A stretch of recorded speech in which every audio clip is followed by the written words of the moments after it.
So for the sphere, I flipped my paper over so I have room to work.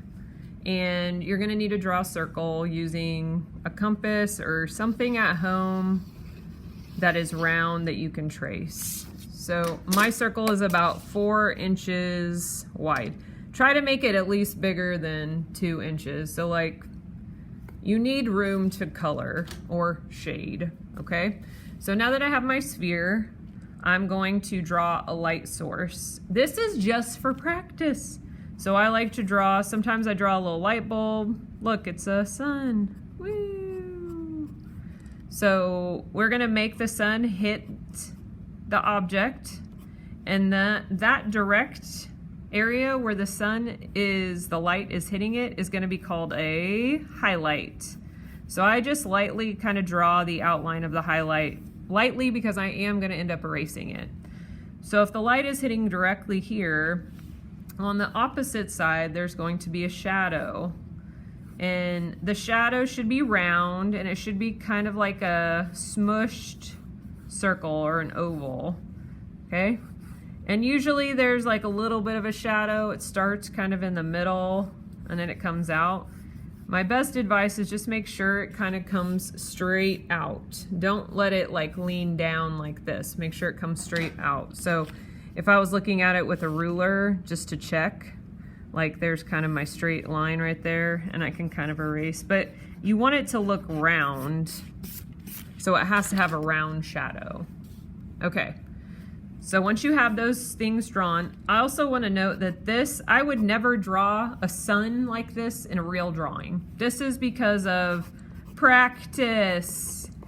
You can't know how to draw light and shadow and highlight unless you are defining where the light is coming from. What you're going to draw for the actual final drawing we're doing, it's going to have a light source. Do not draw a sun on your final drawing, okay? This is because of practice. So we have, we call this the cast shadow because it's casting.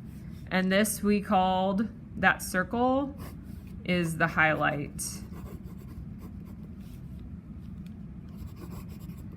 So these would be lighter values.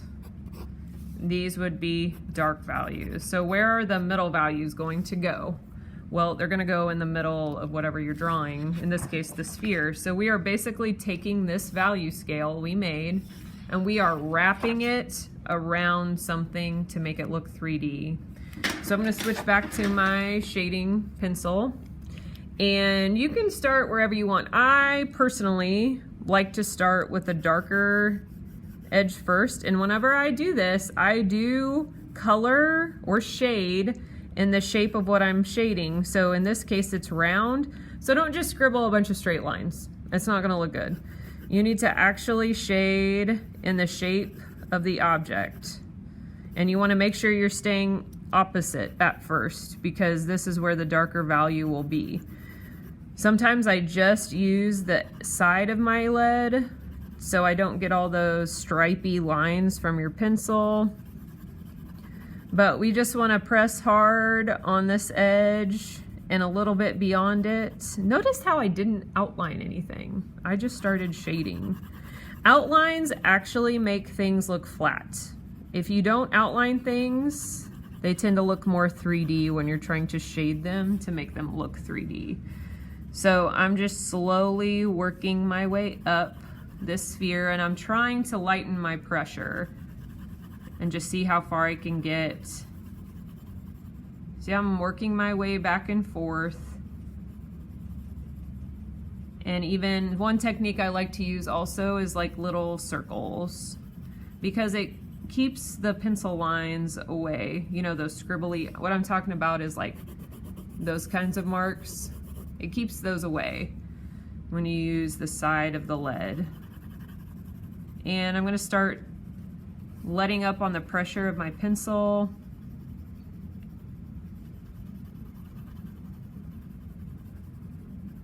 Very, very gradually, because remember, I'm gonna actually erase this circle, but that's my marker for how far to get up.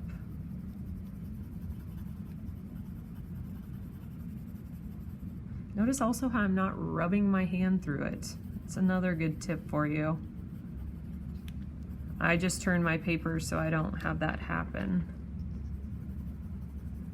And it's okay if you notice a spot where you're like, oh, I got too dark, it's okay. We're gonna use our eraser here in a little bit to kind of even things back out. Do not use your fingers, okay? No finger smudges. Now I'm gonna take my eraser, or if you have a big eraser, you can do that too. And the thing about erasing is you're always gonna have to go back over it with your pencil. Like when you erase, it's gonna always take out a little bit too much, so you're gonna have to go back in and add a little bit more. And I don't like to go like this with my hand because it's going to smear it. That's why I just blew on it. Okay, so light, light, light, light, light pressure. See how light you can get it? And usually it takes a little bit of back and forth. Like I would say most kids, it's gonna take just a couple of times for them to get it where they think it looks 3D and looks nice. Again, we're just trying to gradually get to white. So I'm making my pressure very light and I'm making little circles right around it, right around that highlight. Okay. And it looks like I'm a little dark here. So I can also bring, I feel like I probably need to bring this darker area shadow up just a little bit. Okay. Once you have it to a place where you think it's like, yeah, I'm starting to look 3D, you know, good job.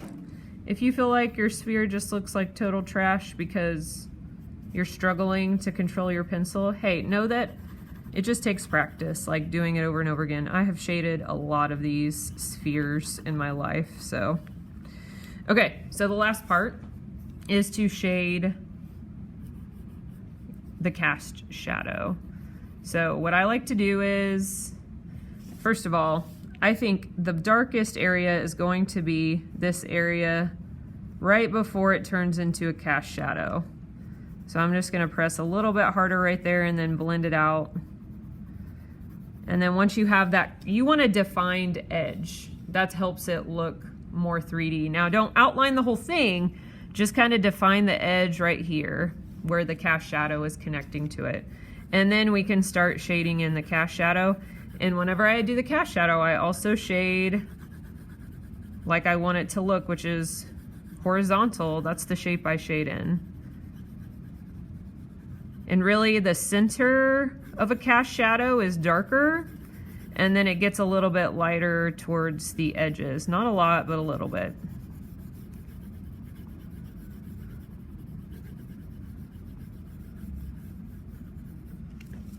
So we have our nice shaded sphere. Now you're going to take a picture, both sides, take a picture of your value scale, take a picture of the sphere, and then upload it to the Canvas assignment that I think is called Value Scale and Sphere.